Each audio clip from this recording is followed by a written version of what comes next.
Okay. So a very good afternoon, everyone. Today is the first class for crash course. Okay. Uh, so I'll make few things very clear right in the beginning. क्योंकि it is our first class, तो हमें कुछ चीजें पता होनी चाहिए पहले से.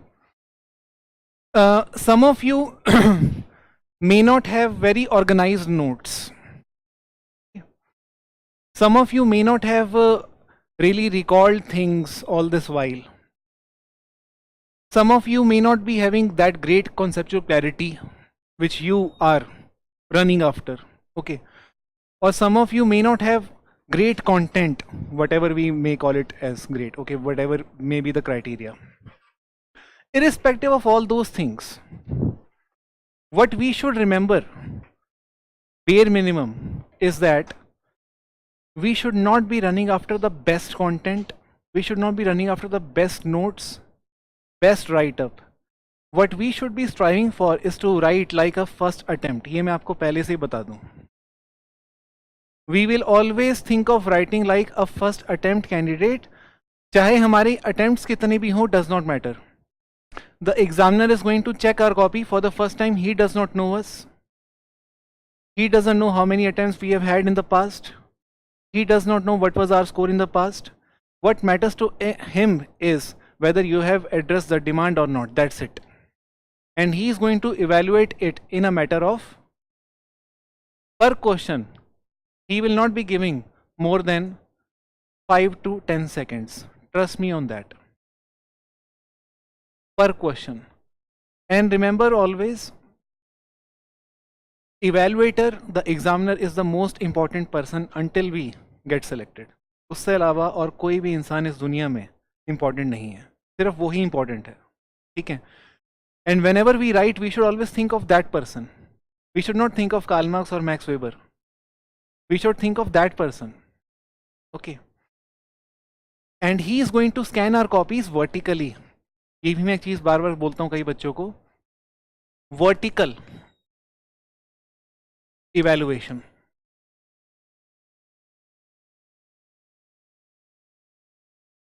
Okay. And vertical evaluation का मतलब क्या होता है? That he is not going to go into the length and breadth of your answer. He is only going to see whether you have addressed the demand, and he can easily figure out whether you have addressed the demand if you have addressed each and every keyword and subheads. Okay. And that is very much visible if you follow certain pattern of writing. And therefore, writing answer is more important than knowing answer. So content is one thing, how to write that content is another thing, and writing content is always more important than knowing content. I have seen many people who may not be so comfortable with theories, but they know how to write. And they've scored always much better than people who think they know much more than them. Okay. And that is why I always say first attempt write up. Okay. So, just to introduce a crash course, because students always ask this question whether we should join crash course or test series. So I always give 3 or 4 parameters for that. Crash course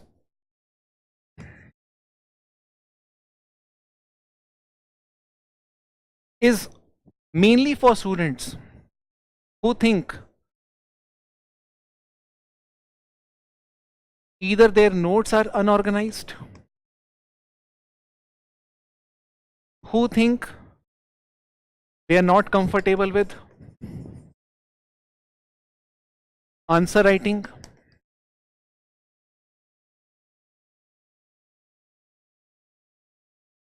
or if they think they don't have decent understanding of concepts,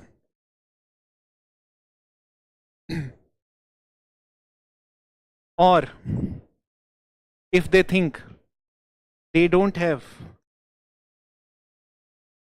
time to revise things quickly. If any of the student has either of these issue, for them crash course is there. And if you feel that your notes are well organized, that means you have crisp notes, short and crisp notes. If you think that you have short and crisp notes, if you think that you are well comfortable with answer writing, and if you think that you have decent level of understanding of concepts, and um, you have already gone through the things which are basically required to crack, then you can safely go for test series. One more parameter I would definitely include here: if you have not gone through PYQs,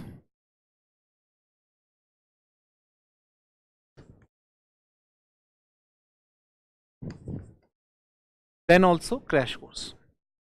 In crash course, whatever we do, remember, इसके अलावा और कुछ नहीं करना. कुछ नहीं करना मतलब लिटरली कुछ नहीं करना.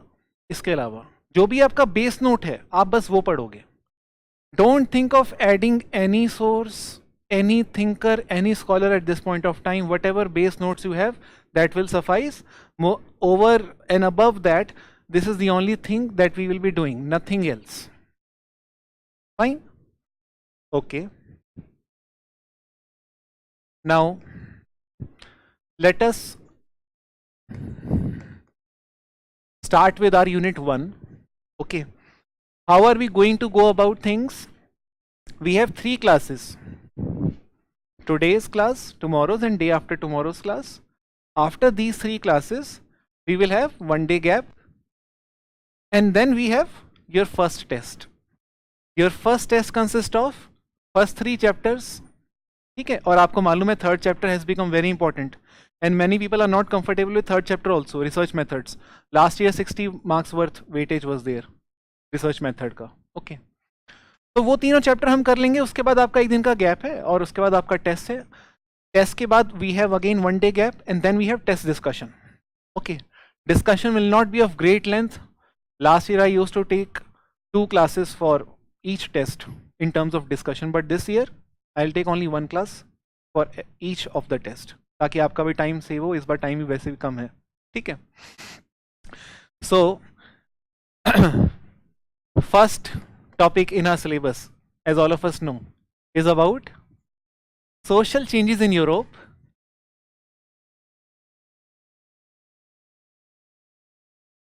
modernity, and origin of sociology. ठीक है.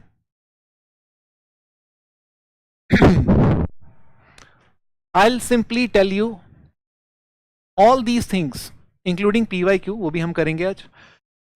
And also we will have answer writing session in the crash course. So how we go about answer writing वो भी मैं थोड़ा आपको बता दूं. That we have timer running here. Okay. I'll be giving you a question and I'll see whether you are writing notes or you're writing answer. ये बड़ा important चीज है. We end up writing notes many a times. We don't realize it is not answer, it is just notes. Okay. तो वो भी हम देखेंगे कैसे उसको ठीक करना है. Fine. Social changes in Europe, modernity and origin of sociology. This is our first topic. So I'm giving you a framework. This framework or this map will always help you stick to demand and write nothing else.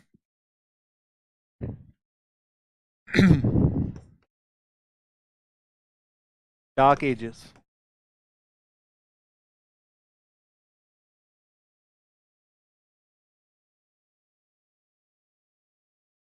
Renaissance.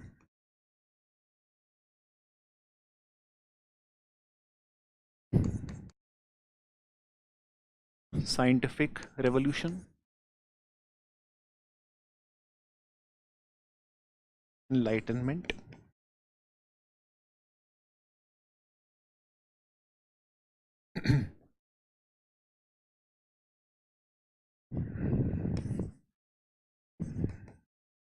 Industrial revolution.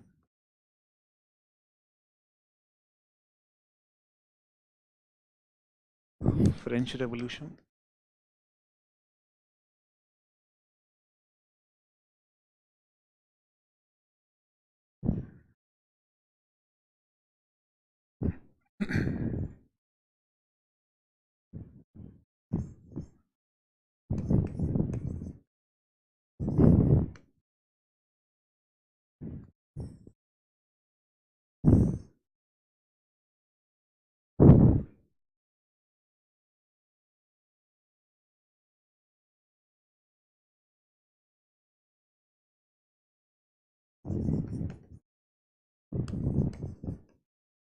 counter enlightenment.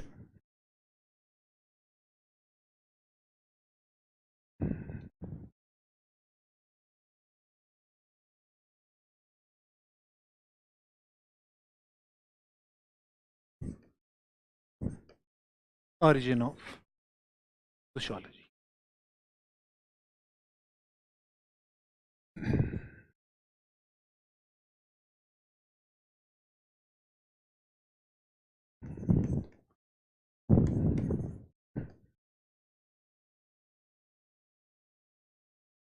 This is the framework for Unit 1 Part A.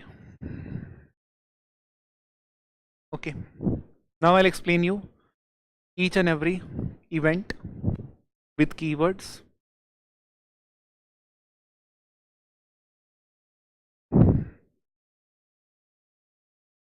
Online students आपको visible है ये चीज़? Please let me know. मैं font size उस हिसाब से लिखूँ. तो पहला क्लास है, थोड़ा मेरे को देखना पड़ेगा ऑनलाइन में विजिबल कितना है.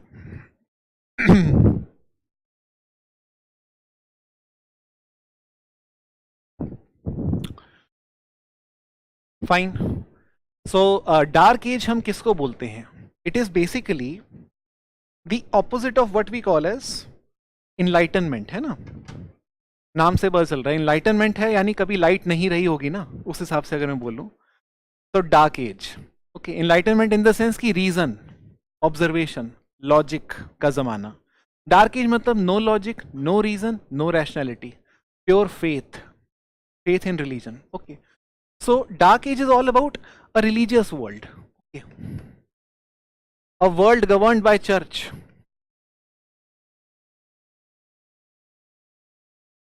governed by church. And when I'm saying governed by church, that means every aspect of human life was governed by church, be it literature, music, painting, state, everything was governed by church. Rulers were justifying their rule in the name of God. Music was devotional music, God-centric. Literature was God-centric, Bible. Theater revolved around life of God and goddesses. So this is what we call as usually dark age. Okay. When it comes to Renaissance, Renaissance as an event, it is basically 13th to 15th century phenomena. Renaissance was basically an age where we see rebirth of man. Usually we see Renaissance का मतलब होता है rebirth, but rebirth of what? Rebirth of man, human being. In which field?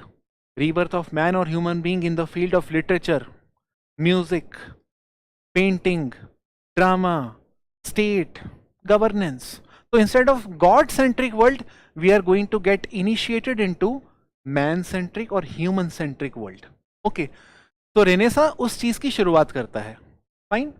So Renaissance was basically a philosophy, a movement, a philosophical movement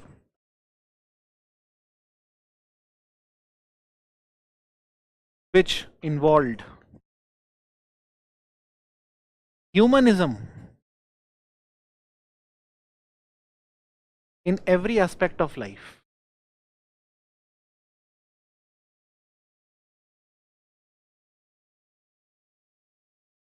Humanism.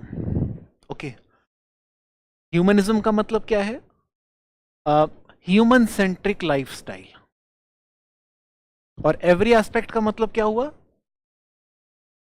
चाहे आप painting की बात करो, चाहे आप लिटरेचर की बात करो, चाहे आप म्यूजिक की बात करो, ड्रामा यानी थिएट्रिक्स, ये चार इवेंट जो हैं, यहां पर आपको मैन सेंट्रिक पूरा प्ले आउट दिखता है. ओके. कुछ फेमस पर्टिकुलर नाम अगर मैं बताऊं, लियोनार्डो डा विंची का नाम आपने सुना होगा. He was known for Mona Lisa. Okay. Mona Lisa is as a painting became very popular because of that natural state of expression of human being which was not portrayed before. पहले की paintings में human being flat face दिखाया जाता था 2D, but Mona Lisa onward 3D हो गया, humanism आ गया painting में. विलियम शेक्सपियर की अगर मैं बात करूं लिटरेचर में, he is well known for the dramas that he has written like Hamlet, and he is talking purely about tragedy, love, romance, about what we call as human beings. He does not involve God in his literature. So that is why he became very popular. That he's portraying human beings in their everyday life, be it a tragedy or comedy. It was all about basic human beings. Same is the case with music. Music was written by human beings for the human beings. It was no longer written for the God. Okay पहले devotional music होते थे, सूफी music जिसको हम बोलते हैं ना उस time, तो वो ये सब चीजें खत्म हो गई. रेनेसा के पीरियड में एक जमाना आया, और ये क्यों हुआ? Why people started questioning God and started moving away from religion? Because of one event. उस इवेंट का नाम था ब्लैक डेथ. ब्लैक डेथ क्या था उस टाइम का? Corona virus. It was like corona virus of those times. So when people realize that despite worshipping and devoting our time to God, if we are not saved by such disease, or if the prayers are not really helping us get over such disease, then where is the God? People started questioning. So then we see introduction of human in painting, literature, music, drama. So this is all about humanism or rebirth of man in simple words. इसके beyond आपको कुछ नहीं याद रखना. Fine. Renaissance के ही period में we talk about scientific revolution and enlightenment. Now let me very briefly talk about scientific revolution.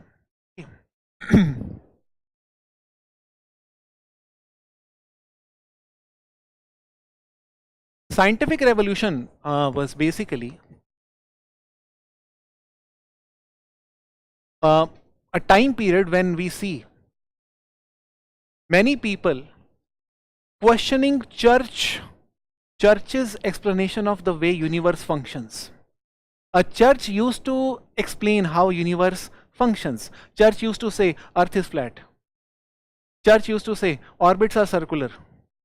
Church used to say that earth is at the center of universe.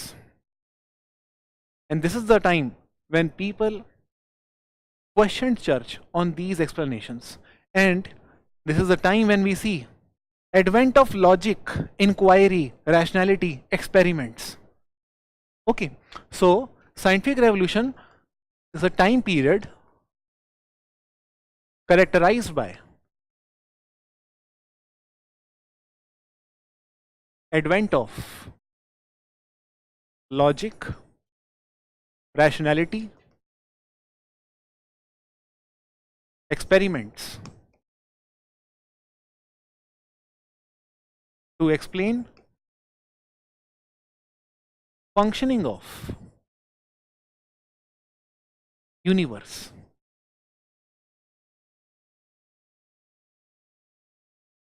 Okay, to explain functioning of universe.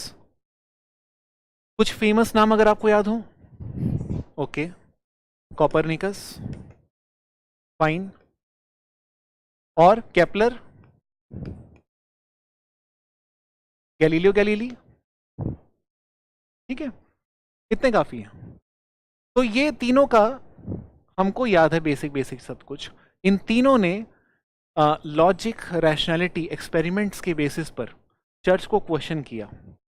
Okay, Copernicus is known for what we call as heliocentric theory. That means earth is not at the center, sun is at the center. Kepler is known for the concept of elliptical orbits. That means orbits are not circular, elliptical. And Galileo Galilei is known for confirming Kepler and Copernicus. Okay, इसने telescope invent किया, telescope के through अपनी studies को rigorously follow करके इन दोनों को right proof किया. Proved the two right. बस खत्म. इसके अलावा कुछ नहीं पढ़ना. साइंटिफिक रेवोल्यूशन खत्म. Okay, next event that we must remember is enlightenment. Okay, अब इनलाइटनमेंट की खासियत क्या है? रेनेसा में हमारा फोकस था art, literature, music, painting, fine. ये चारों में रिलीजन का रोल डिक्लाइन हो रहा है, गॉड का रोल डिक्लाइन हो रहा है। साइंटिफिक रेवोल्यूशन में रिलीजन का रोल डिक्लाइन कहां से हुआ? The way nature explains, explanation of nature में रिलीजन का रोल डिक्लाइन हो रहा है। अब इनलाइटनमेंट में रिलीजन का रोल फिर से डिक्लाइन होएगा, बट इस टाइम रिलीजन का रोल डिक्लाइन होएगा स्टेट में, स्टेट एंड इकोनॉमी। अब ये दो ऑर्गन्स आ जाएंगे। ओके, सो एनलाइटनमेंट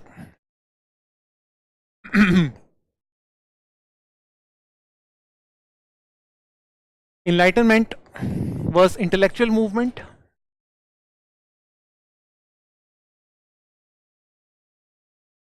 ये आपका 18th सेंचुरी ऑनवर्ड्स है, which involved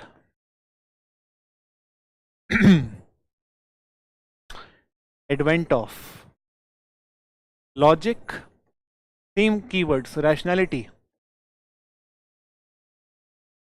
and experiments in the functioning of governance and economy. सब कुछ सेम है, scientific revolution cut copy paste, सिर्फ दो कीवर्ड चेंज हो रहे हैं। गवर्नेंस और इकोनॉमी आ गया, नेचर का एक्सप्लेनेशन गया। ओके, इनलाइटनमेंट से पहले what kind of state we had, what kind of economy we had? State was purely monarchical, state was purely patriarchal, and state was based on estate system, where first estate people were inevitably the ruling class. Okay, and people born in third estate were always commoners. Fine. What kind of economy we had before enlightenment? All the taxes were borne by third estate people. First estate people were free from taxation. We did not have free market economy, we had mercantilism. Okay, that means there was restriction on trade, restriction on production. Profit was sin. Okay, enlightenment से पहले economy जो थी हमारी, उसमें profit को पाप की तरह देखा जाता था, और नीड्स हमेशा लिमिटेड थी। चर्च ने बोल दिया था लिमिटेड नीड्स होनी चाहिए लोगों की। This was the kind of economy. So but enlightenment ने उन सब चीज़ों को क्वेश्चन किया। Enlightenment introduced many different new concepts for those times, and they were introduced by different scholars. उनका मैं कुछ नाम ले देता हूँ यहाँ पर। For example, Voltaire, he introduced the concept of free speech. People could not earlier question what we call as church, which was the state at that point of time, but Voltaire said, no, there should be free speech. People can question the church. Then we have people like Hobbes and Locke.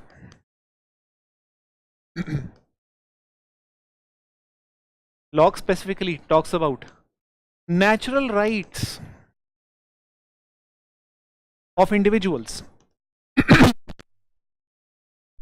What are those natural rights? Right to life, liberty and property. Life, liberty and property. And Locke clearly said, if the government cannot protect these natural rights of individual that they are born with, then people can overthrow the government. Government is no longer sacred or sacrosanct. It can be overthrown if the government is not protecting the rights of individual. और ये rights देने वाला church कोई नहीं होता. People are naturally born with these rights. ठीक है? अगला एक है जिसे हम बोलते हैं Mary वॉलस्टोनक्राफ्ट।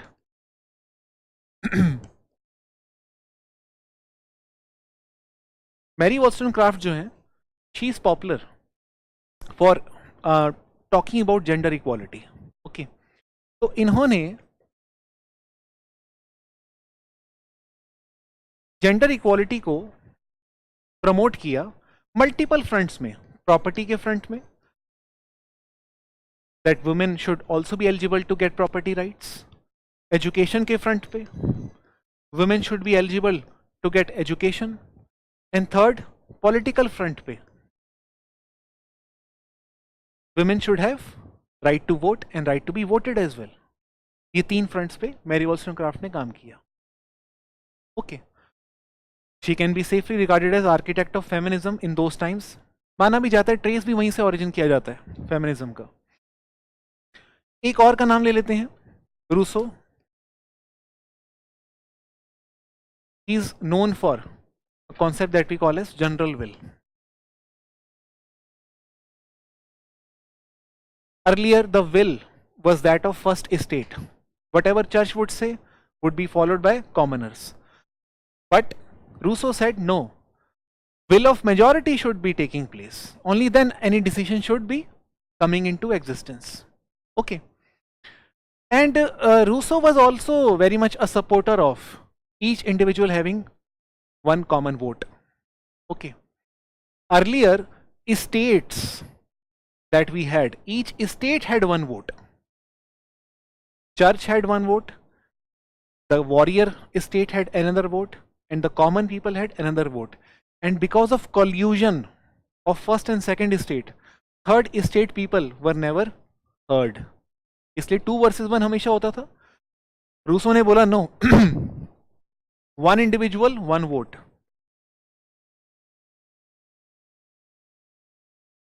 This should be the case, not one estate and one vote. And last person, Adam Smith.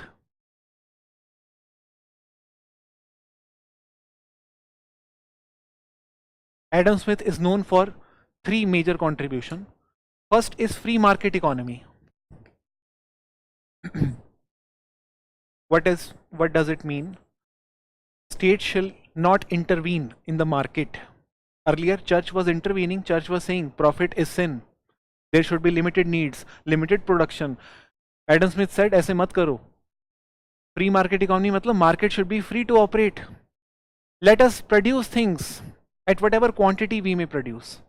Let the demand and supply chain decide what is to be produced and how much quantity is to be produced. Okay. Second contribution of Adam Smith was what we call as the concept of invisible hand.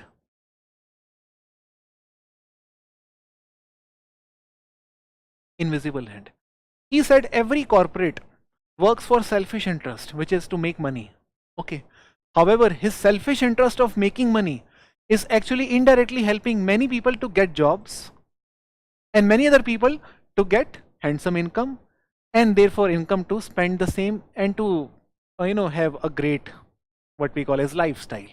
So unintentionally, जिसको Robert Merton भी हम आगे जाके बोलते हैं, latent function of a corporate establishing a corporate sector is that many other people are getting benefits. Okay. Third thing which Adam Smith is known for is progressive taxation.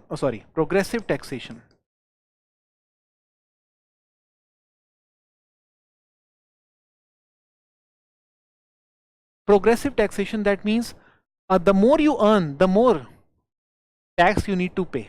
Okay. This was not the case earlier. Earlier we had regressive taxation. Maximum taxation was borne by third estate people who were not earning that much as first and second. Okay. And fourth thing that he clearly talks about is specialization of skills and specialized division of labor.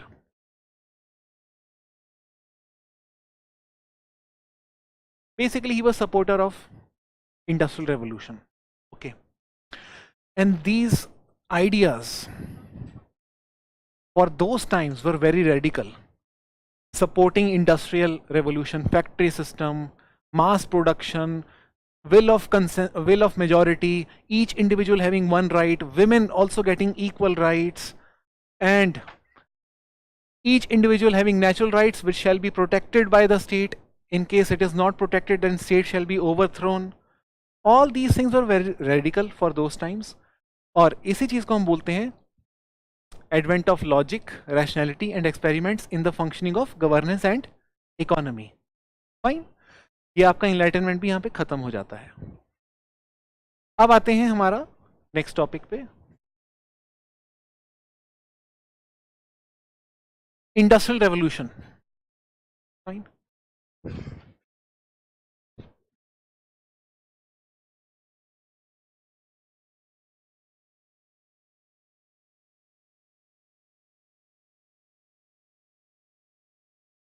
Industrial revolution हमें मालूम है, as definition भी अगर आप बोलो, बहुत simple, हर चीज को सिंपल लिखना है.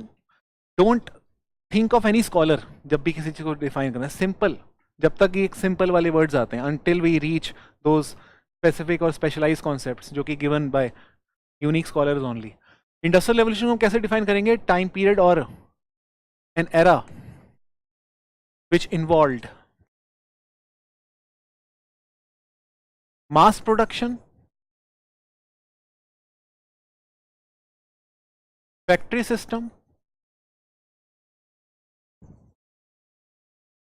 and standardization of production. बस 2-3 कीवर्ड्स डाल के आपने डिफाइन कर दिया, खत्म. ठीक है. अब इंडस्ट्रियल रेवोल्यूशन का हमें मालूम है मेजर कंट्रीब्यूशन क्या क्या रहा है. ठीक है. सो वो जो बेसिक प्रिंसिपल्स हैं उसको हम यहां पे लिख देते हैं. सबसे पहला प्रिंसिपल है इंडस्ट्रियल रेवोल्यूशन का, that it introduced what we call as efficiency, standardisation,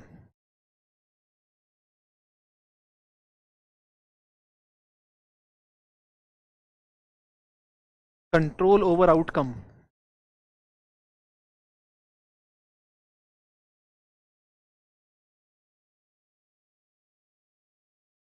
ये बेसिक प्रिंसिपल है. स्टैंडर्डाइजेशन का मतलब क्या हुआ? That we have goods coming out with same shape, same design, same weight, uniformity of production, standardization. Fine. और वो हमें हर जगह दिखता है, सर्विस सेक्टर में भी दिखता है. You will have same experience in McD in Delhi, McD in Chennai, same aroma, same taste, same price and same behaviour of HR या फिर जो भी होता है आपका. ठीक है. एफिशिएंसी मतलब मैक्सिमम प्रोडक्शन, मिनिमम टाइम, वो भी हमें दिखता है फैक्ट्री बेस्ड सिस्टम के अंदर. ठीक है. कंट्रोल ओवर आउटकम मतलब सिंस वी हैव टेक्नोलॉजी और machine based system, machine can be given command as to how much of production it needs to deliver per day. So that means we have control over outcome also. Okay. Unlike human beings who may feel lazy after a certain point of time, they may require holiday or what we call as certain break.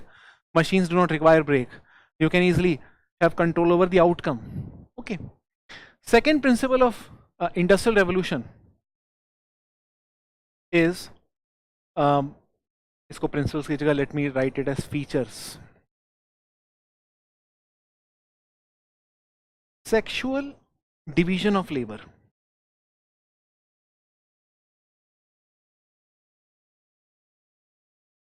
During industrial revolution it was very much visible that most of the men were working in factories and women were working at home. Earlier home and workplace was one, but with industrial revolution both got separated. Okay. So separation of work and home, and because of separation of work and home we see sexual division of labor. Okay. Third, we also see concept of time based production.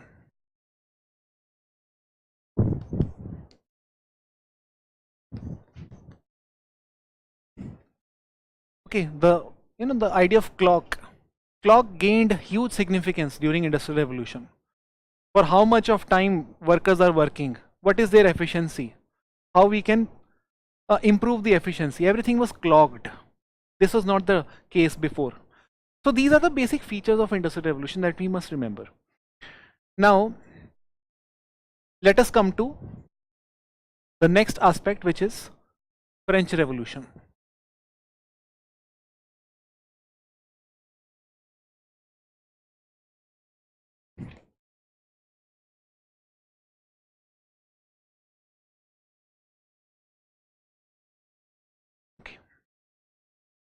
French revolution में क्या हो रहा है, we know very well. जो भी आपने enlightenment में पढ़ा है उसका कॉन्सिक्वेंस हमें फ्रेंच रेवोल्यूशन में ही दिख रहा है. Okay, and it is often said as intellectual revolution, mainly fueled by those intellectuals, enlightenment intellectuals. तो फ्रेंच रेवोल्यूशन का कंट्रीब्यूशन अगर हमें बताना हो तो हम सिंपली इतना बोलते हैं, concept of Republic.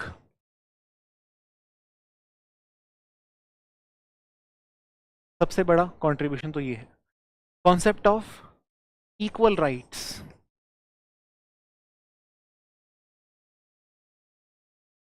Liberty, equality, fraternity, ये सब हमें मालूम है ऑलरेडी.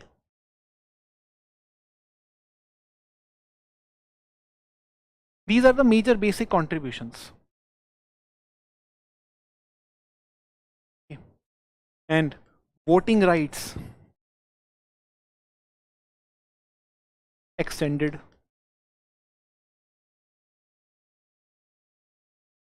ठीक है. So this was all about it. Basic contribution. Which means overall देखा जाए तो religion losing its significance.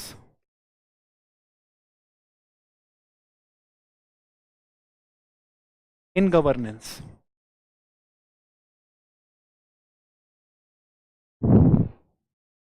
Okay. Religion losing its relevance in governance. Human is given more importance. Each human is given equal right. Okay. No human is given more superior rights because he is close to God, जैसे first state में पहले होता था. Okay, वो सब चले गया. तो फ्रेंच रेवोल्यूशन की बेसिक चीजें हमने समझ ली, इंडस्ट्रियल रेवोल्यूशन भी हो गया. अब सवाल उठता है, what is modernity? Okay, modernity, everything that we have read so far, the contribution of each of the era culminates into what we call as modernity, starting with the philosophy of humanism, human at the center, starting with the concept of logic, rationality, experimentation, observation, concept of free market economy, democracy, gender equality, liberty, concept of mass production, efficiency, standardization, concept of republic. All these things constitute what we call as modernity. Okay, and all these 1, 2, 3, 4, 5, Renaissance, scientific, enlightenment, industrial revolution, French revolution, all these together are called as intellectual forces. इस term को आप याद रखना, intellectual forces. Okay. What is intellectual force? उसका meaning क्या होता है? Any force responsible for change in ideas is called as intellectual force. ठीक है, कोई भी ताकत जो कि नए आइडियाज लेके आ रही है उसको इंटेलेक्चुअल फोर्स कहा जाएगा. Even industrial revolution is intellectual force, अगर किसी को कंफ्यूजन हो तो, क्योंकि industrial revolution also introduce new ideas of what? New ideas related to production, distribution, वो भी आइडियाज थे. मास प्रोडक्शन होगा, एफिशिएंसी होगा, स्टैंडर्डाइजेशन, ये आइडियाज हैं. Okay, so any force responsible for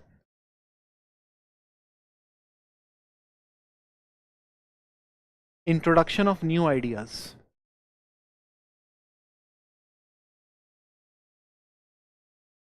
ठीक है,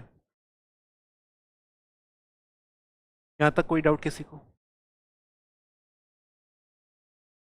now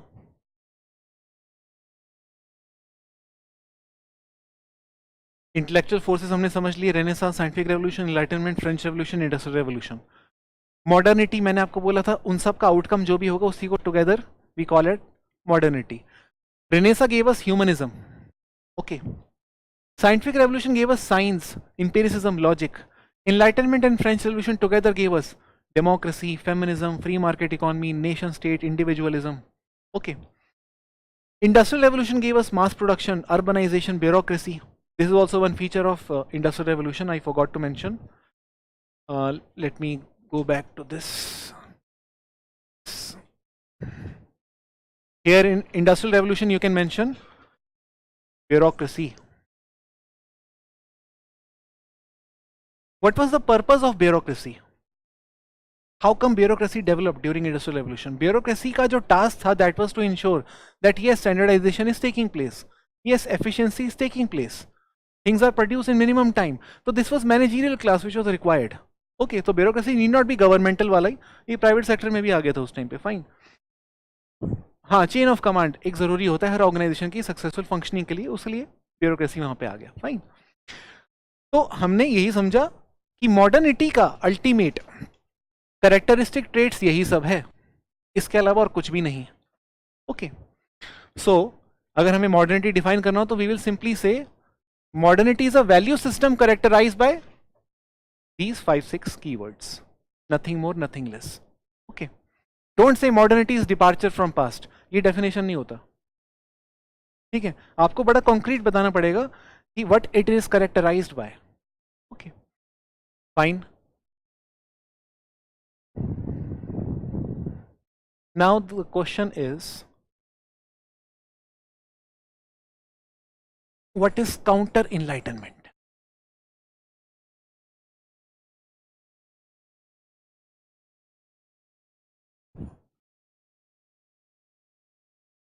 What is counter enlightenment? ठीक है, this is well understood modernity. ठीक है, अब यहां आ गए हम काउंटर एनलाइटनमेंट के ऊपर. काउंटर एनलाइटनमेंट एक फेज था यूरोप में which actually involved questioning enlightenment, questioning French Revolution, questioning Industrial Revolution. Usually we celebrate these things, French, Industrial and Enlightenment, but there were a set of people who questioned these things. Why they questioned these things which we usually celebrate? Those people clearly believed that French Revolution has disturbed the social order of Europe. Enlightenment has disturbed the social order of Europe. It has created chaos in Europe. French Revolution, as we know, was followed by Reign of Terror. So kings were executed, queens were executed, noble, lord, duke, earl, everyone was executed. There was anarchy, lawlessness all over Europe. And the wave of that anarchy spread out even beyond France. So this caused chaos.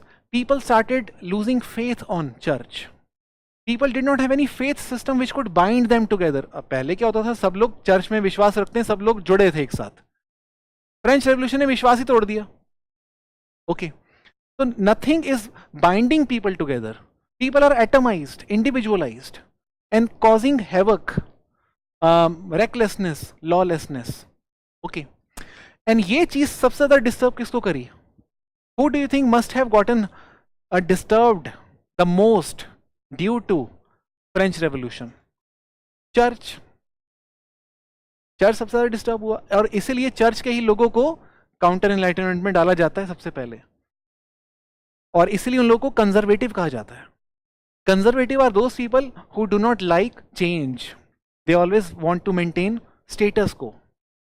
And वो church के जो लोग थे important, जिन्होंने सबसे पहले अपनी बात रखी फ्रेंच और एनलाइटनमेंट के खिलाफ, वो लोग में से एक नाम है Louis de Bonald and Joseph de Maistre. These were church officials. Okay, so Counter Enlightenment को पहले हम डिफाइन कर लेते हैं.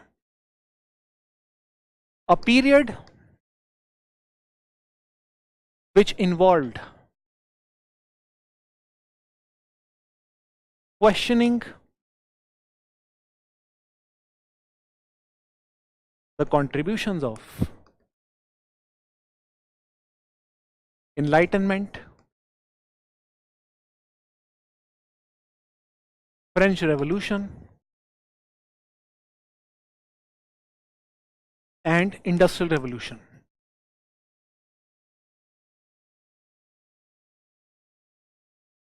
ठीक है, काउंटर इनलाइटमेंट का मतलब सिर्फ इनलाइटमेंट के अगेंस्ट नहीं है, तीनों के अगेंस्ट होता है वो।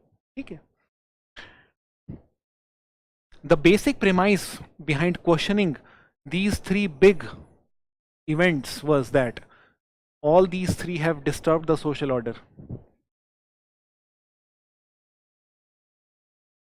Counter Enlightenment scholars believed that Enlightenment, French Revolution, and Industrial Revolution have disturbed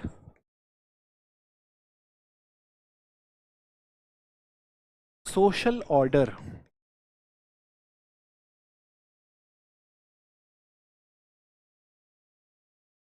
and caused lawlessness or anarchy.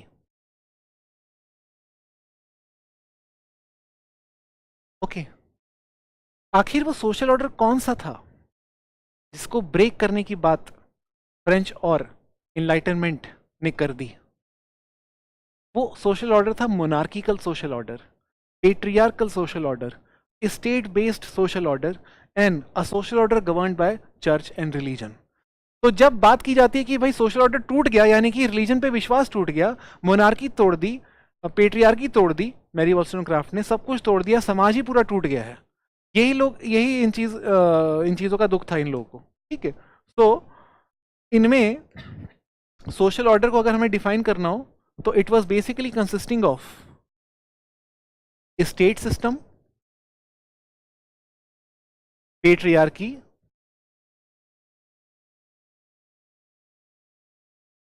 Monarchy and religion या रिलीजियस वैल्यूज। सब क्वेश्चन हो गया और नतीजा क्या निकला? लॉलेसनेस को अगर डिफाइन करना हो कि एग्जैक्टली लॉलेसनेस किस किस सेंस में हुई, बहुत तरीकों से हुई। सबसे पहले तो रेन ऑफ टेरर आपको पता होगा, सुना होगा आपने, वो हुआ, execution of king and queen family. ठीक है, दूसरा प्रोटेस्ट एंड मूवमेंट्स बहुत ज्यादा हुए उस टाइम यूरोप में।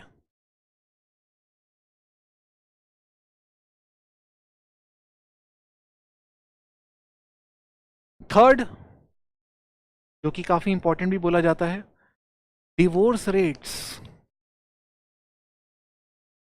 सडनली बढ़ने लग गए। ओके, सुसाइड रेट्स बढ़ने लग गए, क्राइम रेट्स बढ़ने लग गए। ओके, होमलेसनेस,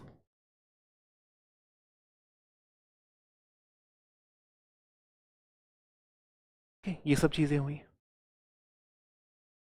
अगर मैं बात करूं इनलाइटनमेंट से भी कुछ लोग परेशान, सॉरी इंडस्ट्रियल रेवोल्यूशन से भी कुछ लोग परेशान थे। दिस इज तो I have talked about how some people were disgruntled with enlightenment and French revolution. Some people were disgruntled with industrial revolution. Some of those popular names, अगर मैं बोलूं एक का नाम, तो Karl Marx is one who did not like industrial revolution and he had his own reasons for that. So some of the counter enlightenment scholars questioned industrial revolution.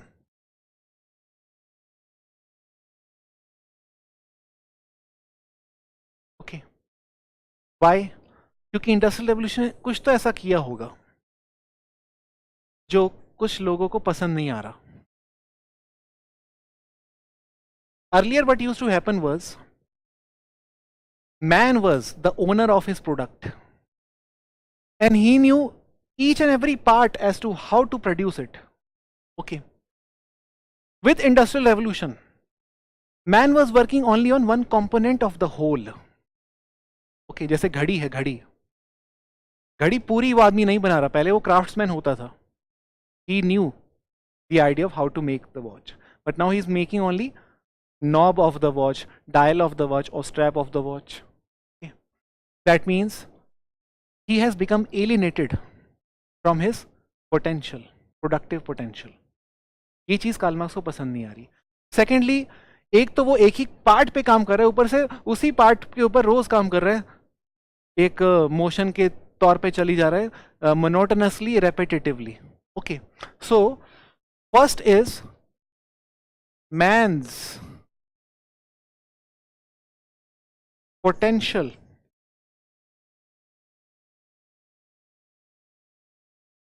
got disturbed.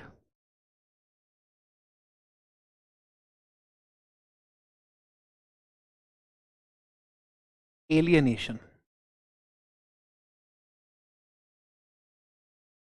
Man worked repetitively and monotonously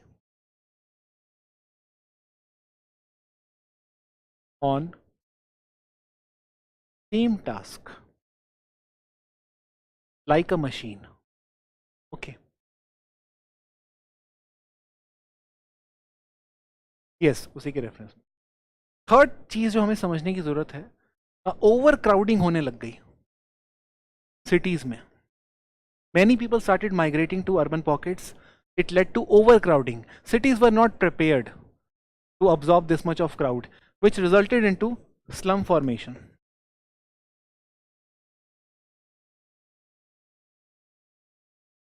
Okay, and with industrial revolution, Marx also experienced some of the very few people are living in mansions, bungalows, but many people are living in slums, on roads, on streets. So Marx could see huge level of inequality the way it was not experienced before. तो economic inequality को लेकर भी बहुत बड़ा concern industrial revolution को लेकर Karl Marx को था. High degree of economic inequality और concentration of wealth.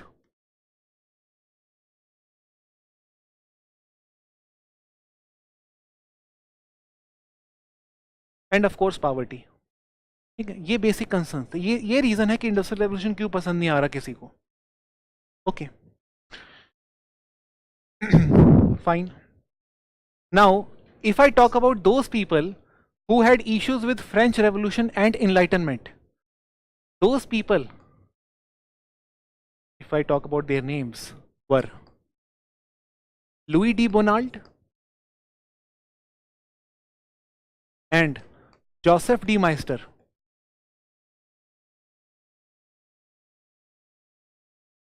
Second, Emile Durkheim.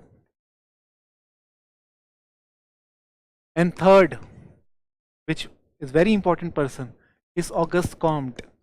यानी हमें ये समझने की जरूरत है, Comte himself was against enlightenment. He is founder of sociology, but he is against enlightenment. ये ध्यान रखने की बात है. ठीक है, और ये तीनों को बोला जाता है कंजर्वेटिव्स.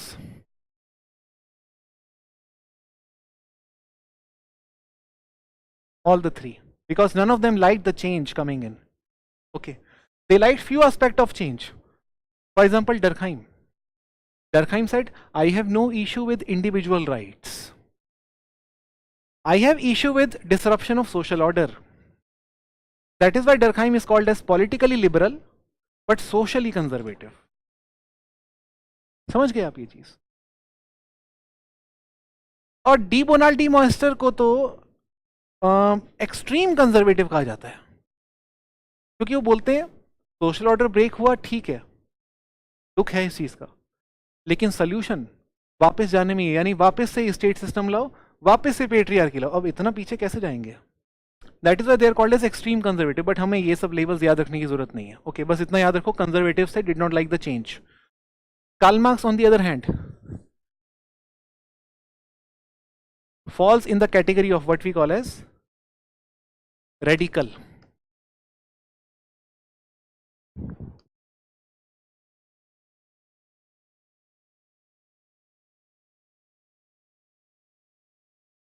ठीक है, अच्छा, कार्ल मार्क्स को एक और शिकायत है इंडस्ट्रियल रेवोल्यूशन से कि वर्क का जो क्वालिटी बड़ा डिग्रेड हो गया,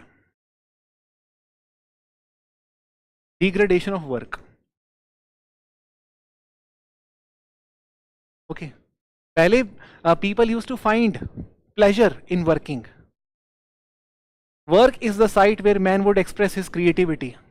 अब here he is not able to express his creativity because he is working only on one component of the whole produce and that too in repetitive motion। कैसे अपनी creativity बाहर लेके आएगा वो? तो डिग्रेडेशन ऑफ वर्क से बहुत परेशान है वो, कि किस तरह का काम कर रहे हैं हम, बस नेल के ऊपर ठोकते जा रहे हैं हैमर को। ओके, और ओवर क्राउडिंग हो गया है और इंसान एक ही काम बार बार करे जा रहा है, उसका पोटेंशियल उससे छीन लिया गया है और इनइक्वालिटीज बढ़ते जा रही हैं और कुछ ही लोग के पास बहुत पैसा है, ये सिस्टम तोड़ दो। This is what he believed, and by breaking the system he clearly was giving a signal: workers who are the master of their product should be the owner of the product too, and therefore they should own the factory system where the whole production process is taking place। Therefore he suggested that all the workers should overthrow capitalist। ये बहुत radical था उस time के लिए सोचना। okay, change of whole system। so this was all about counter enlightenment। any doubt? yes, yes। Comte जो था, Comte का मानना था समाज में ऑर्डर और डिसऑर्डर, ये दो चीजें जो हमें पढ़नी है। सोशल ऑर्डर की ब्रांच को बोला जाता है सोशल स्टैटिक्स, डिसऑर्डर की ब्रांच को बोला जाता है डायनामिक्स। ओके, कॉम्ट जो है mainly is studying social statics and social dynamics, and he said clearly that society has undergone change in three format, in three stages। okay, in all the three stages whatever change we see is nothing but result of order disorder order disorder। finally he said my task is to predict when the social order will come into existence। उसको predictive sociologist बोला जाता है। he wanted to predict when the new social order will come into existence, but he was certainly disturbed with the social disorder caused by French Revolution, and he called enlightenment a negative philosophy। उसके response में positivism word use first time हुआ था, ये Ritzer में mentioned है ऐसे। Enlightenment was seen as negative philosophy by Comte, इसलिए उसने पॉजिटिविज्म वर्ड यूज किया फर्स्ट टाइम वहां पर, that he wanted to bring social order and he wanted to predict कब आएगा सोशल ऑर्डर। तो कॉम्ट का इतना ही कंसर्न है, ठीक है, fine. And he always believed अगर डिसऑर्डर आता है समाज में, Comte always said if disorder comes in society it takes place only because of one reason, intellectual, and he called it intellectual disorder। There was a point of time when all of us used to believe equally in religion। None of us had any problem with monarchy, none of us had any problem with church, we were living in orderly state। one day our mindset changed, logic, rationality, तब जाके disorder आया। So intellectual disorder came because of social disorder came because of intellectual change। तभी वो बोलता है तीनों stages में thinking change हो रही है और कुछ चेंज नहीं हो रहा लोगों का। फर्स्ट स्टेज में रिलीजियस थिंकिंग है, सेकेंड स्टेज में एब्स्ट्रैक्ट मेटाफिजिकल थिंकिंग है और थर्ड स्टेज में साइंटिफिक। जब लोग बहुत साइंटिफिकली सोचने लग गए तब फ्रेंच रेवोल्यूशन हो रहा है गवर्नेंस में, ठीक है, और तब जाके डिसऑर्डर आ रहा है। तो उसका काम बन गया कि ऑर्डर कैसे आएगा उसको प्रेडिक्ट करें, ये सब है पूरा मेनली, इसके अलावा और कुछ भी नहीं है। तो इवेंचुअली हमने अपने चार्ट में ये सारी चीजें समझ ली। Conservative radical, origin of sociology क्या है? अब सोशियोलॉजी का origin eventually when you see people like Karl Marx, Comte, Durkheim, de Bonald, de Maistre giving commentary on the social changes in Europe or giving commentary on what we call as modernity, this commentary part actually became a discipline that we call as sociology। Sociology was nothing but a discipline concerned with social order and social disorder taking place in Europe। This is all about it। Okay, so अगर origin of sociology को हमें लिखना हो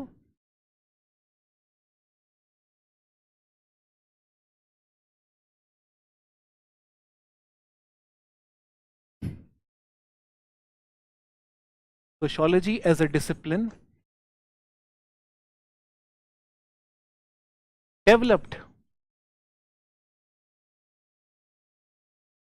to study social order, social disorder,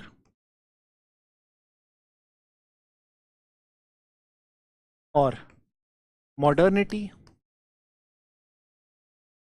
and social ills associated with it.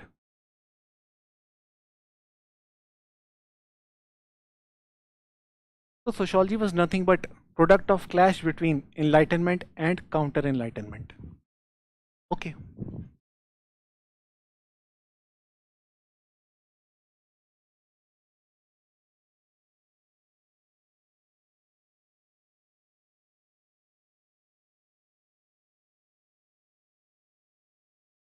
हाँ, one of the founder, one of the founder, founders बहुत हैं, एक नहीं है।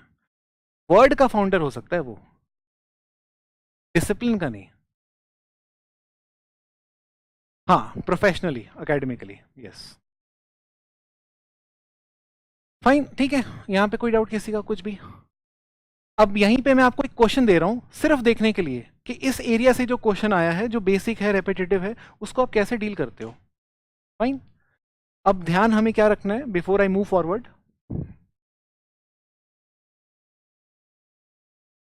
कुछ आंसर राइटिंग के लिए मैं आपको 3-4 चीजें बता रहा हूं।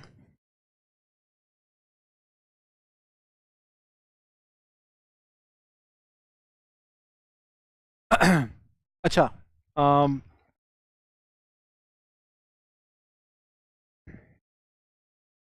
एक चीज तो मैं आपको बता देता हूं कि when you read the question,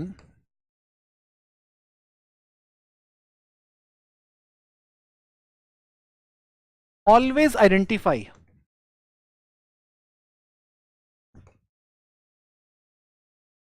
master keyword.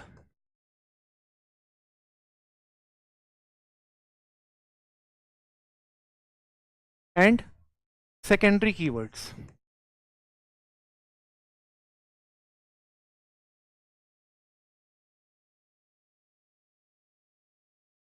Second point, always start with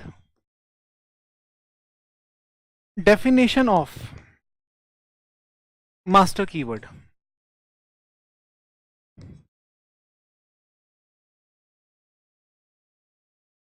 Okay. Introduce subheadings in your answer.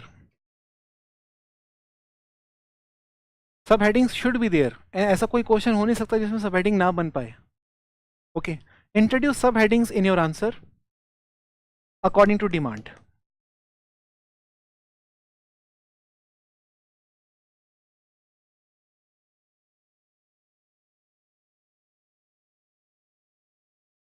Fourth, always write basic examples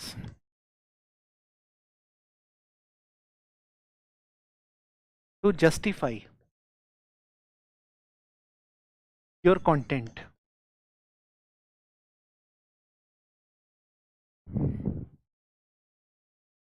Basic examples to justify your content. Fifth, never, ये सबसे important है, never feel the pressure of writing criticism.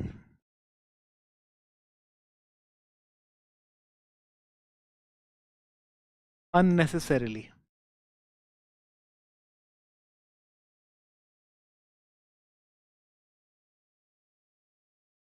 Okay. Critique should be given only that much space which is required. You will see, आप जब भी question देखोगे PYQ, you will see one thing. Critically examine बहुत कम question में लिखा होता है। Okay, बहुत कम, पर हम हर क्वेश्चन में क्रिटिसिज्म लिख रहे होते हैं। ओके, ज्यादातर क्वेश्चन में सिग्निफिकेंस पूछा गया है, डिस्क्राइब पूछा गया है, कमेंट पूछा गया है। क्रिटिक अगर लिखना भी आपको, आप लास्ट में जाकर suppose if the question is of 3 page, तो तो आप जो 2.5 पेज खत्म होने के बाद अपना क्रिटिक क्लास में लिखो. Some people end up writing critique for 1 page, 1.5 page. It is unnecessary. It is unnecessary. Okay. And sixth thing, don't think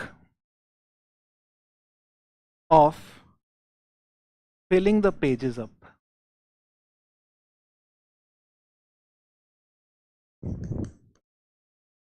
इसका मतलब क्या हुआ?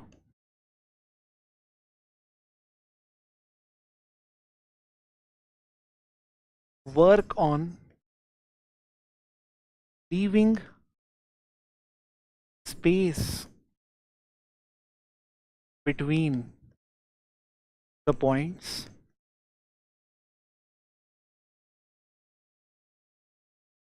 before the subhead, after the subhead.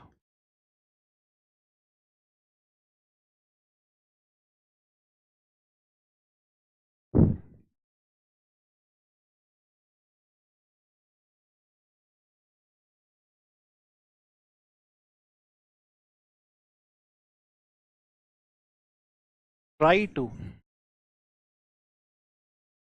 work on font size in case your font size is small. ये बहुत छोटी छोटी पर बहुत इंपॉर्टेंट बातें होती हैं. Some people end up writing lot of content, उनका फॉन्ट साइज ही बड़ा छोटा होता है. ओके. और जिनका फॉन्ट साइज थोड़ा बड़ा है उनको एक एडवांटेज मिलता ही है, ये आप मान के चलो. क्योंकि फॉन्ट साइज थोड़ा बड़ा है तो you will end up completing the answer before the given time because you are completing the page. Okay.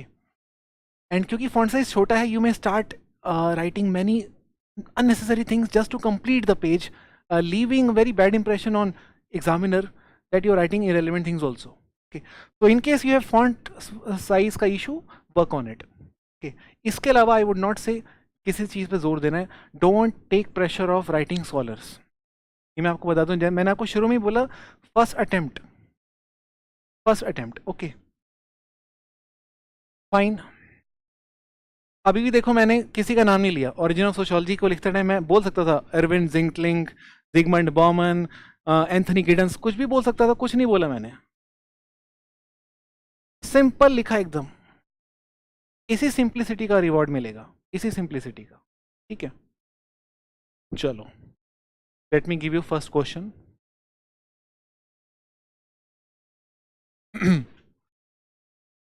Describe how enlightenment led to emergence of sociology. 10 marks.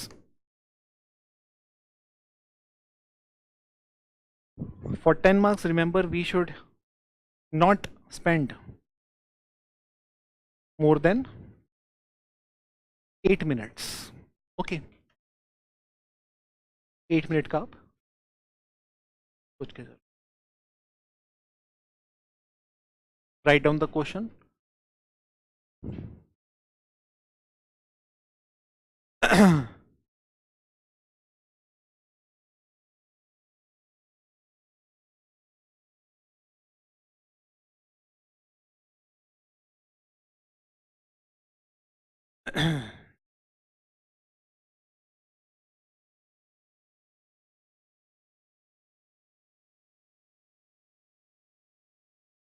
Online students आप भी लिखो अपने level पर.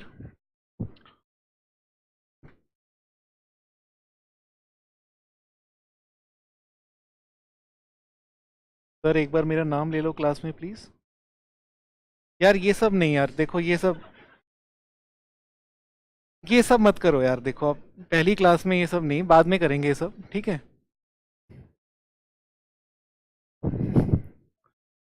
ठीक है, स्टार्ट कर रहा हूं मैं. ओके, चलो all the best.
Okay. As I told you, when you read the question, identify the master keyword. Enlightenment is the master keyword. Okay. Which is leading to emergence of sociology. आपके answer में कुछ नहीं होना चाहिए, कोई Renaissance नहीं, कोई dark as नहीं, कुछ नहीं, सीधा इनलाइटनमेंट से डेफिनेशन से शुरू करो. ओके, तो define enlightenment.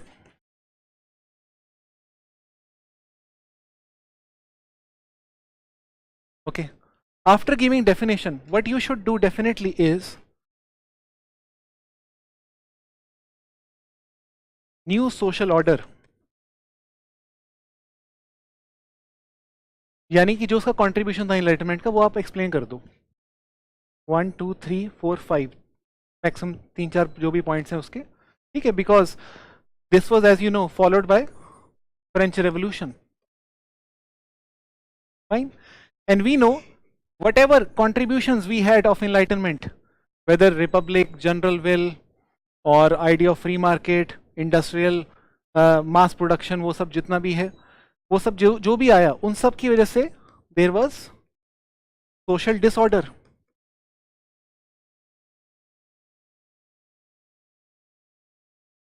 Fine. And this social disorder was expressed by conservatives like Comte, Durkheim, D. Bonald, and D. Meister. Okay. And इसी को हमने क्या बोला था? Counter enlightenment. और उसके बाद इवेंचुअली हम सोशियोलॉजी के ओरिजिन की बात करते हैं. यानी आपका जो आंसर है इस फ्लो में होना चाहिए. मतलब this kind of flow should be there. It should not look random. So we'll start with definition of enlightenment. Okay, intellectual movement concerned with reforms in governance and economy. Fine. Now you simply talk about what were the reforms, the new social order. Okay, individual rights, or what we call as republic or democracy, general will, gender equality. Fine. This was followed by French Revolution, which disturbed the social order, caused disorder.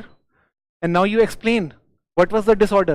Disorder was reign of terror and lawlessness, divorce rate, suicide rate, crime rate.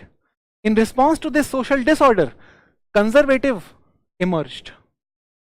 And eventually sociology as a discipline developed to study the order, disorder, and an imagination to conceive new order. It was nothing but a product of enlightenment and counter enlightenment. बस खत्म. Complete objectivity. No pressure of introducing any extra scholar. Scholar already आ गए ना, यहाँ पर काफी आ गए, और यही तो 3 लोग हैं मेन हमारे. ठीक है, फाइन. कार्ल मार्क्स जो है उसका भी एक रिस्पॉन्स था इनलाइटनमेंट को लेकर. ठीक है, वो हमेशा मानता था French revolution was not revolution by common people, it was revolution by the bourgeoisie with in the third state. Third state के अंदर कॉमन मैन नहीं थे, सिर्फ बुर्जुआजी भी थे.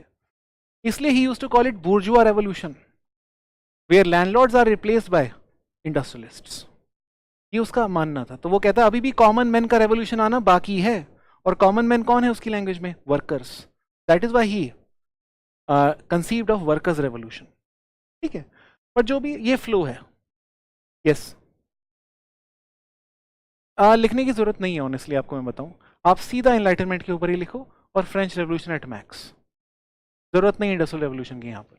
ठीक है, हल्का सा पासिंग रेफरेंस अगर देना दे दो. It should not form the core base, क्योंकि हमारे पास ऑलरेडी डिसऑर्डर के लिए काफी कंटेंट है, और ये होना सबसे इंपॉर्टेंट है. यूजुअली ये मिस हो जाता है लोगों का, डिसऑर्डर. ये सबसे इंपॉर्टेंट चीज है. ठीक है, अच्छा एक क्वेश्चन है, उसको देने से पहले I would like to give you some content for it. Modernity.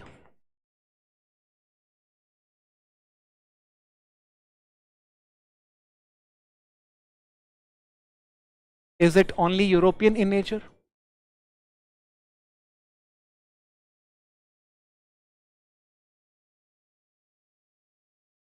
So there was a question in PYQ. Europe is the first and only place where modernity emerged. उस कॉन्टेक्स्ट में मैं आपको कुछ कंटेंट देने जा रहा हूं. Okay, remember this person. यहां पे मेरे को स्कॉलर का नाम लेना पड़ेगा, ठीक है. SN Eisenstadt. He has given a concept called as multiple modernity. Okay, multiple modernity. Usually we associate modernity with Europe. Eisenstadt बोलते हैं नहीं, modernity के कई types हो सकते हैं. Europe is just one type. What are the other types of modernity? एक है Indian modernity, which is very well explained by Yogendra Singh. A blend of tradition and modern, unique kind of modernity in India. Okay, ऐसी modernity India में है जहां पर traditional institutions have not waned away, have not declined. Rather, traditional institutions have given way for emergence of modern ideas. जैसे caste system टूटा नहीं, caste based political party आ गया. A political party is a modern instrument. इसका ये मतलब नहीं कि cast का रोल खत्म रूलिंग क्लास में. कास्ट ने नया अवतार ले लिया, vote bank. This is Indian kind of modernity. Okay, similarly religion खत्म हो गया एकदम से, ये भी नहीं. हमारे यहाँ का सेक्युलरिज्म भी देखो यूरोप जैसा नहीं है. इंडियन सेक्युलरिज्म बोलते हैं उसको हम, सिर्फ सेक्युलरिज्म नहीं. यहाँ पर we have equidistance between state and all religions, unlike European where we have complete separation. तो ये भी मॉडर्न है, वो भी मॉडर्न है. ये इंडियन मॉडर्न है, वो यूरोपियन मॉडर्न है. Okay, so you can talk about caste based political party and election. You can also talk about Indian secularism.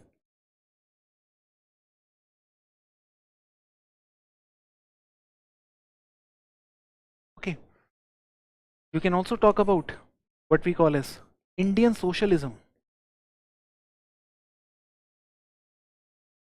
The Fabian Nehruvian socialism, आप उसकी भी बात कर सकते हो. ओके, चलो इंडिया का तो चलो समझ आता है हमें.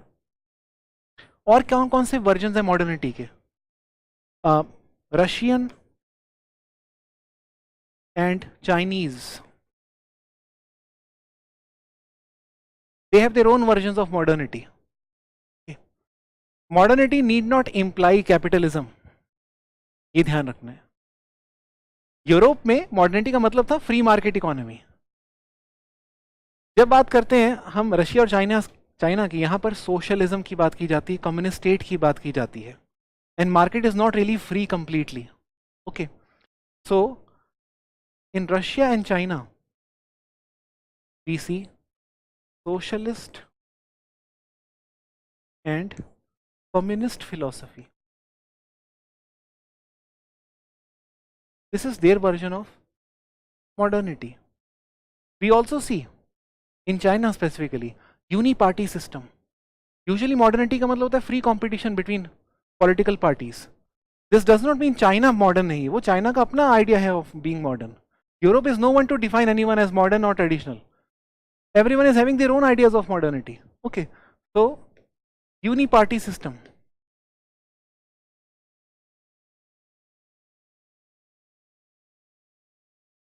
Okay, and restrictions on rights to maintain social order.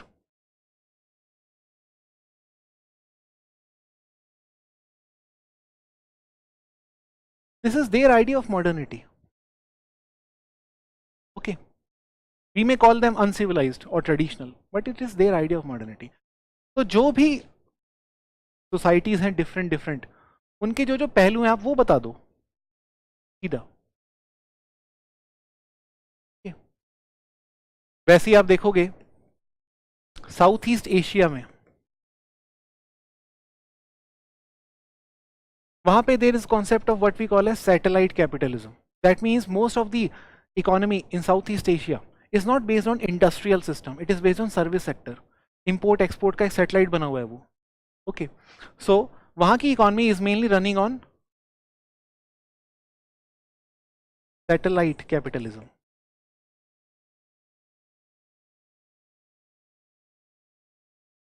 इसको बोलते हैं वहाँ पर call of port.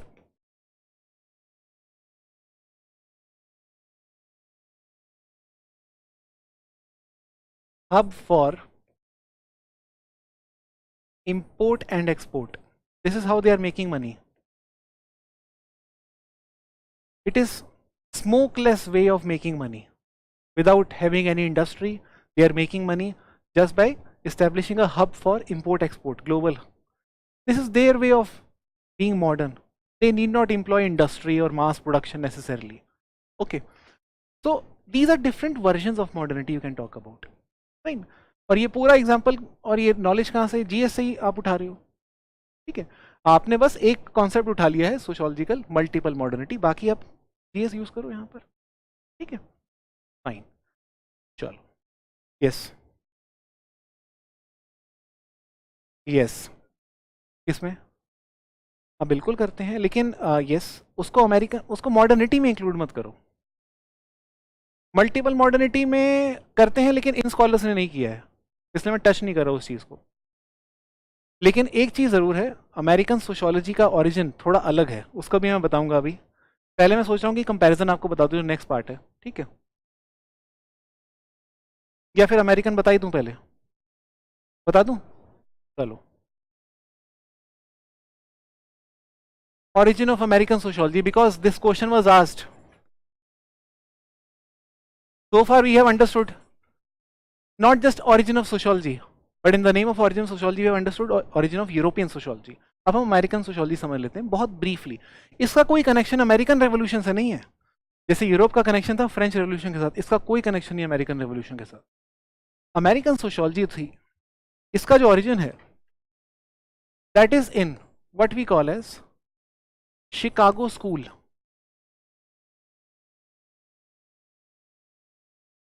Chicago school, okay. Chicago school जो था बेसिकली, इसके दो तीन मेजर कंसर्न थे. First, gender equality.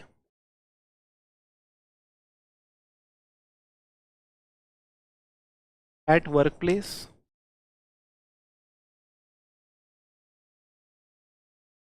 And politics. Second, racism.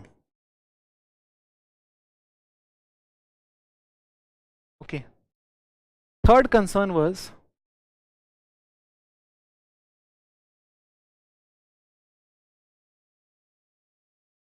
orphanage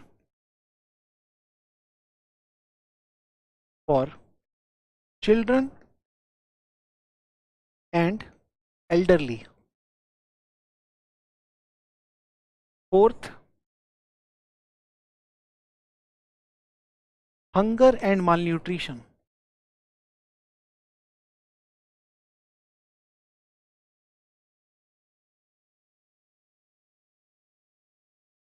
इन चार इश्यूज को लड़ने के लिए अमेरिकन सोशियोलॉजी डेवलप हुआ है. और ये इश्यूज कितने ग्राउंडेड इश्यूज हैं, ऐसा लगता है रिफॉर्म रिलेटेड है, एक्टिविज्म रिलेटेड है, सोशल रिफॉर्मिस्ट ओरिएंटेशन लगता है.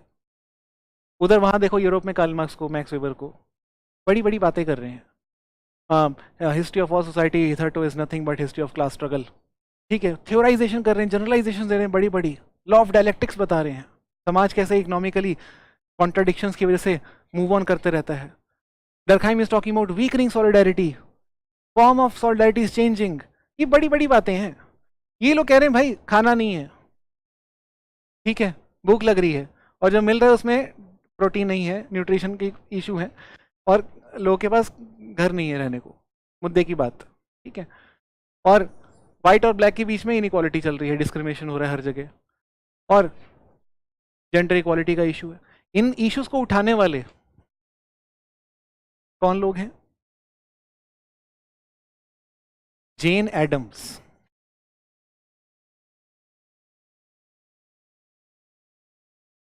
very important lady, only lady and only sociologist to have won Nobel Prize. Okay. And next is Du Bois. Du Bois इसलिए इंपॉर्टेंट है क्योंकि अभी अभी आपको मालूम है जेएनयू में कुछ हुआ था, पता है आपको? गायत्री स्पिवक का एक इशू हुआ था जिसने बोला था कि डुबॉय का प्रोनाउंसिएशन प्रॉपर करो पहले, ठीक है?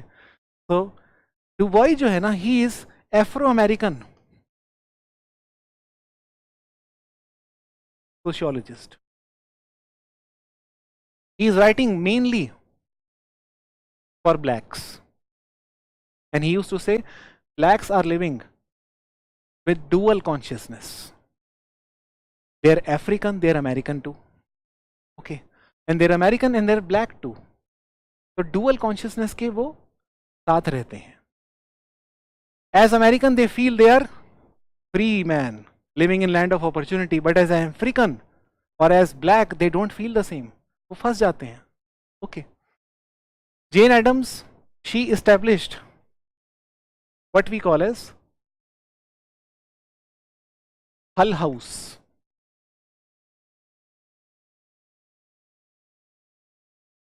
हल हाउस क्या था? एक ऑर्फनेज सेंटर था to take care of the elderly and children. Okay. और क्योंकि ओरिजिन अमेरिकन सोशियोलॉजी का इन चीजों में है, इसलिए बोला जाता है that American sociology had social reformist orientation.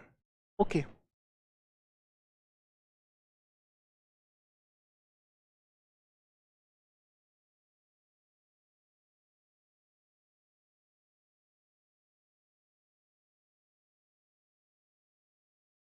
There is a scholar called Michael Burawoy. वो बोलते हैं सोशियोलॉजी दो किस्म की रही अभी तक जो हमने पढ़ी. One is what we call as professional sociology. Second is public sociology. Professional sociology is visible in Europe, where people are theorizing on the coming times, giving predictions about changing nature of work, changing form of solidarity, changing form of economy, and superstructure changing accordingly. Whereas public sociology is mainly dealing with the public and the daily issues of public, and that was found in America. So American sociology is public sociology, European sociology is professional sociology. समझ गए? ठीक है. तो ये जो है social reformist orientation, इसी को हम बोलते हैं public sociology.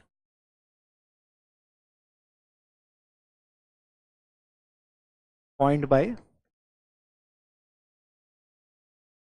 Michael Burawoy. Online students कोई डाउट आपका? ठीक है. This was all about. इसके बियॉन्ड और कुछ लिखना ही नहीं. Don't think of writing Parsons here, Merton here. वो ओरिजिन ऑफ अमेरिकन सोशियोलॉजी में नहीं आते. वो एवोल्यूशन ऑफ अमेरिकन सोशियोलॉजी में जरूर आते होंगे, ओरिजिन में तो नहीं आते, और ना ही उनका रिफॉर्मिस्ट ओरिएंटेशन है. पार्सन वो आदमी है जिसने इन सब को भुलाकर वापस वेबर और वेबर और डरखाइम से दोस्ती करके थ्योराइजेशन को इंट्रोड्यूस कर दिया अमेरिका में. अच्छा खासा रिफॉर्मिज्म चल रहा था सब कुछ, वापस ही introduce theoretical world.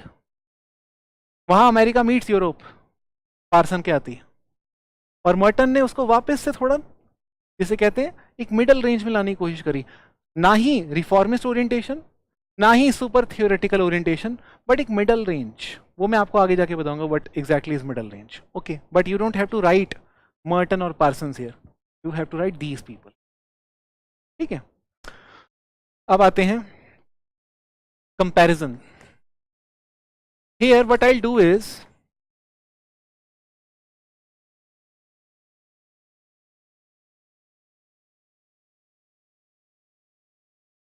instead of literally talking about difference between history and socio or political science and socio, which I think you can easily read from any source or base notes, I will spend more time on talking about changing equation of the disciplines.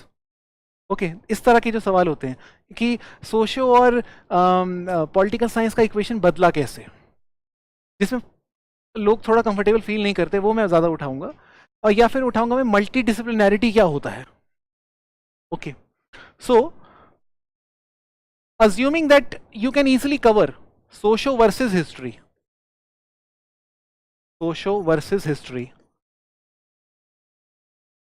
homework, socio versus political science, homework, socio versus psychology, homework, and socio versus anthro. इन चार के अलावा आपको कुछ नहीं पढ़ना है. Homework. In these four, we usually read how they are different, how they are in opposition to each other. Now we will read changing equation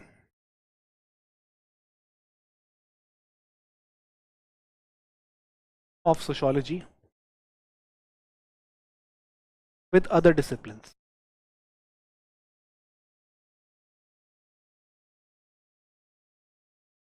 So first I am going to start with socio and history. Okay, socio और history में अगर आपको equation बतानी हो change होते हुए, तो आप बोलोगे एक ब्रांच है सोशियोलॉजी के अंदर, there is a branch called as historical sociology,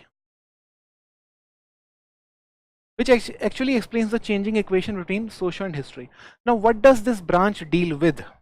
इस ब्रांच का काम क्या होता है वो मैं आपको बताता हूं. इसके सिर्फ दो ही काम है. पहला काम है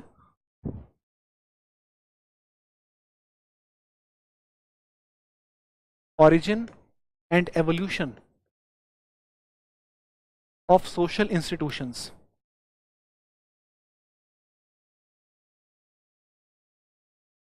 इस ब्रांच में एक तो ये पढ़ा जाता है evolution and origin of social institutions. Okay, और दूसरी चीज क्या पढ़ी जाती है? दूसरी चीज पढ़ी जाती है generalisation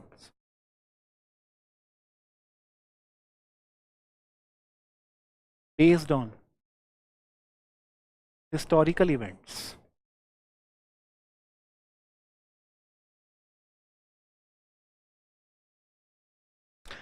This branch basically studies history sociologically. आप ये मान के चलो, हिस्ट्री की स्टडी सोशियोलॉजिकल नजर से इस ब्रांच में होती है. मैं आपको एग्जांपल देता हूं दोनों के.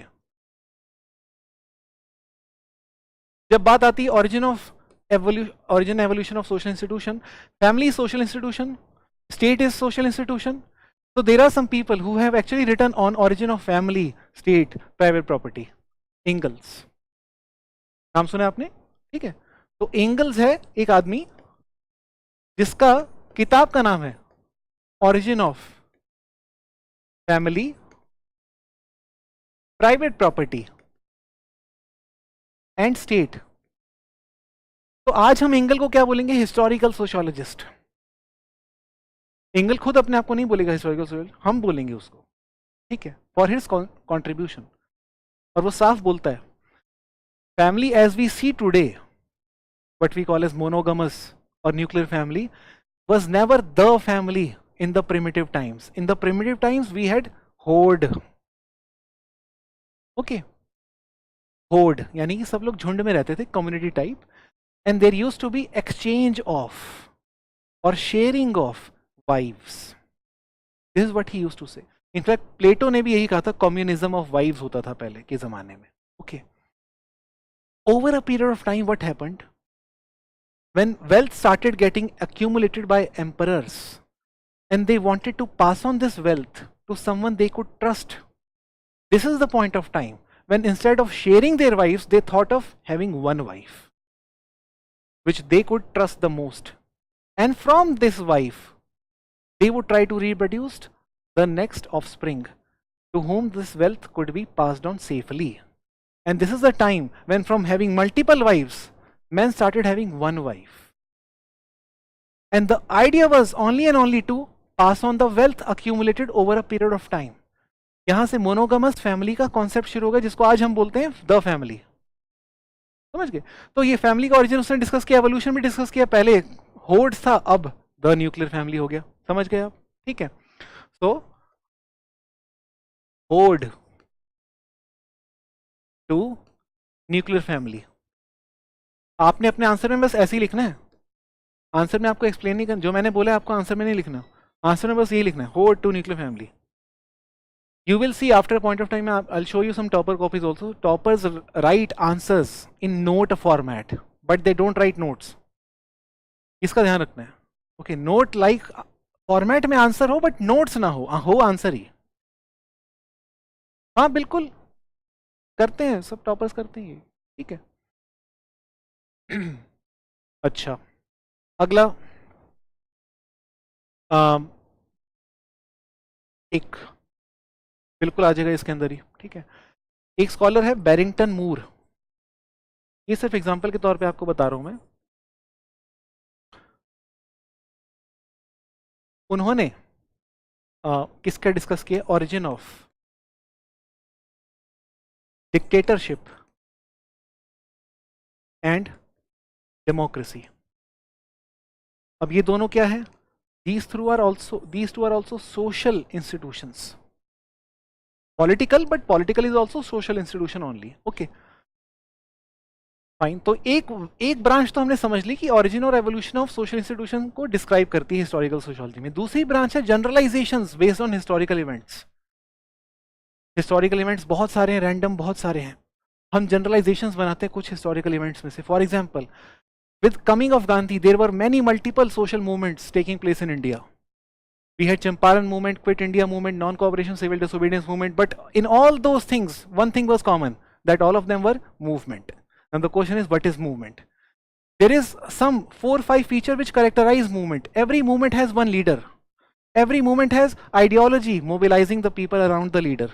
Every movement would have some financial resources which would be helpful in the continuity of movement. And fourth thing which is very important is media, the role of media in movement, be it newspaper, journal, radio, जो भी हो।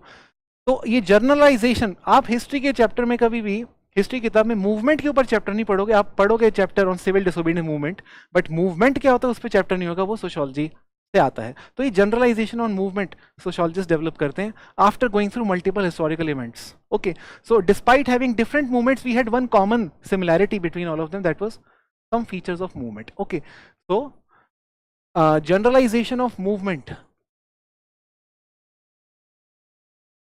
social movement जिसको हम बोलते हैं। और इसी generalisation में से हिस्टोरिकल सोशियोलॉजिस्ट क्या करते हैं, further classification, old social movement, new social movement. ये हिस्टोरियन नहीं करेगा, ये सोशियोलॉजिस्ट करेगा। Okay, old social movement, new social movement. Old social movement बोला जाता है हर उस मूवमेंट को which predates independence. Most of the movements before independence were concerned only about independence and at max about inequality at the level of income और class. आज की movements independence को लेकर नहीं, सारी कंट्रीज आज़ाद हैं इस दुनिया के अंदर। आज की मूवमेंट्स हैं लोगों की इन्वायरमेंट को लेकर, क्वियर राइट्स को लेकर, सेम सेक्स राइट्स को लेकर। ये जो है ये न्यू सोशल मूवमेंट्स हैं जो पहले नहीं होती थी। ओके, तो इस तरह की कुछ जनरलाइजेशन है वो हम पढ़ते हैं, और जनरलाइजेशन डेवलप होती है। Karl Marx developed a generalization after reading history that all throughout history there is one common pattern, history is nothing but class struggle and class struggle is the motor of history. ये generalization develop कर दी उसने, ठीक है। Marx ने बोला class struggle is the motor of history.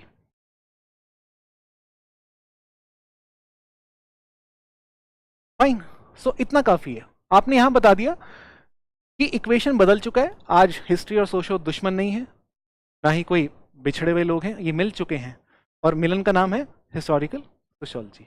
और इसमें हम ये दो ही चीजें पढ़ते हैं बस, ये इक्वेशन चेंज हो गई दोनों के बीच में। ऐसे ही हम पढ़ेंगे, अब कल कंटिन्यू करूंगा मैं, आज क्योंकि एक और लाइव है हमारा तो आज कंटिन्यू कर पाएंगे, बट कल मैं करूंगा कंटिन्यू। नेक्स्ट हम पढ़ने जा रहे हैं changing equation between socio and political science, socio and psycho, socio and anthro, ये 3 पढ़ेंगे। फिर क्या पढ़ेंगे, मल्टी डिसिप्लिनैरिटी क्या होता है, जिसपे क्वेश्चन आया है। चेंजिंग इक्वेशन हम समझ चुके हैं, मल्टी डिसिप्लिनैरिटी पढ़ेंगे, और उसके बाद लास्ट में common sense. Tomorrow I will begin with unit 2 also and will do some PYQs also. कुछ भी आपने आज पढ़ा है उसको आज रिवाइज कर लेना, कल जो थोड़ा पढ़ने वाले हैं थोड़ा सा वो भी रिवाइज करके आ जाना, इफ पॉसिबल। नहीं हुआ तो कोई बात नहीं, हम करेंगे वैसे भी, ठीक है। कोई डाउट आज की क्लास से किसी को? हम्म, हाँ जी, हाँ जी। नहीं, मॉडर्निटी के क्वेश्चन में मल्टीपल मॉडर्निटी नहीं बताना है। मॉडर्निटी क्वेश्चन में मॉडर्निटी ही बताना है। लास्ट में मल्टीपल मॉडर्निटी आएगा हाउ करके। जब तक पूछा ना जाए, ऐसा क्वेश्चन ना हो जहां पे मल्टीपल मॉडर्निटी का स्कोप हो, तब तक मल्टीपल मॉडर्निटी डालना नहीं है। आंसर जैसे मैंने कहा बेसिक रखेंगे, अगर डिमांड होगी तो लिखेंगे मल्टीपल मॉडर्निटी। मैंने भी देखो तब तक पढ़ाया नहीं है, पर वो क्वेश्चन ऐसा आया इसलिए मैंने बता दिया, नहीं तो अदरवाइज मैं खुद भी नहीं प्रेफर करूंगा कि मल्टीपल मॉडर्निटी को मैं डालूं। अब दीपांकर गुप्ता बोलता है मिस्टेकन मॉडर्निटी, सुनने में अच्छा लगता है, पर उसको ये थोड़ा ना कि डाल दूं मैं यहाँ पे, नहीं डालेंगे। जिगमंड बॉमन है, वो बोलता है लिक्विड मॉडर्निटी, और अच्छा लगता है सुनने में, वाह लिक्विड मॉडर्निटी। नहीं डालूंगा मैं उसको, मुझे फर्स्ट अटेम्प्ट वाला चाहिए आंसर। नहीं, ये देखो यही होता है, यही होता है, भूल जाओ। फर्स्ट अटेम्प्ट वाला आंसर चाहिए, बेसिक सिंपल। ठीक है, चलो कल मिलते हैं। ऑनलाइन स्टूडेंट्स कोई डाउट आपका? यस।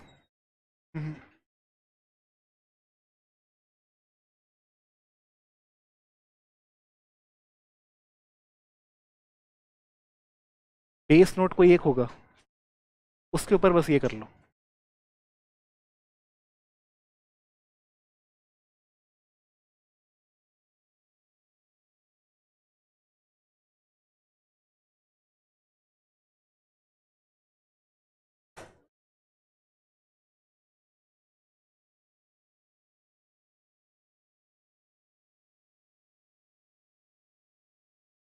यस। ना,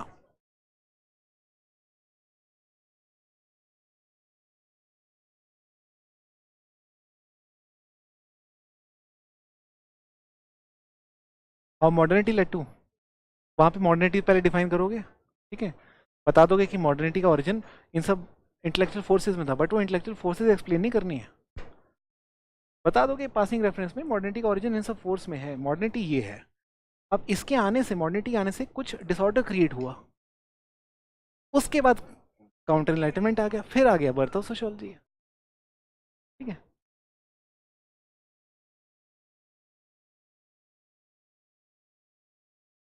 यस, इसी में कर लो, और क्या।